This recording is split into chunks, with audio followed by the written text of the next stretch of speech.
Bem, boa noite. Aqui estou eu com um tutorial de como fazer um ovo mexido. Para você fazer um ovo mexido, você vai precisar de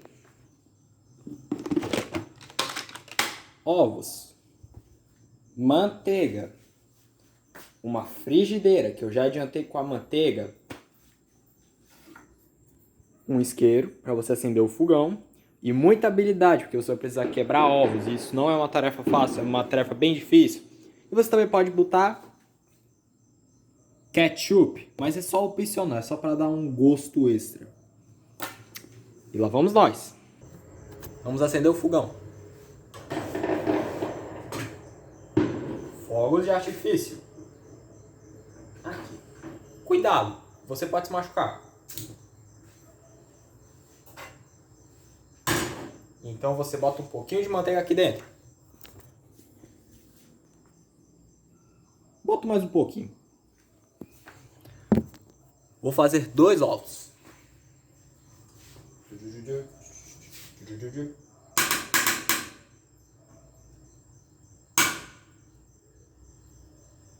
Só que vou comer mesmo.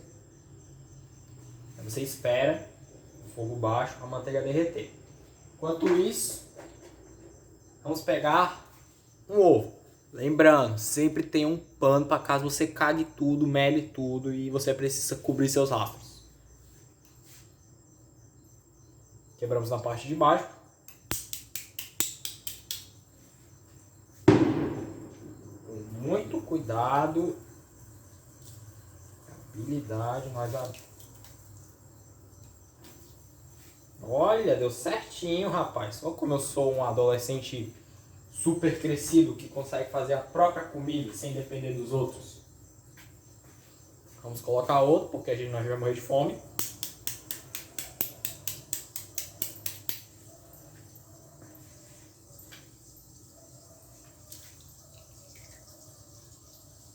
Perfeito. E aí vai depender de você. Se você quiser fazer um ovo mexido, você pega a colher e vai mexer no ovo. Mas tu pode deixar ele assim, esperar ele assar e depois tirar. Vai depender do que você quer fazer. E agora vamos brincar de chiquititas e mexer nosso ovo. Pode mexer sem medo. Você vai sentir uma pequena estranheza, porque você vai sentir uma estranheza. Mas só você ir mexendo que uma hora dá certo. Você vai pensar que vai parecer uma papa, mas com o tempo ele vai tomando forma. Isso vai ser muito bom. Esse vídeo vai ficar um pouco longo, talvez.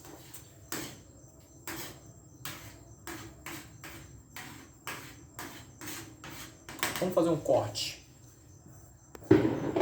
Bem, e depois que você tiver mexido e remexido ele, você vai ter um resultado mais ou menos parecido com esse.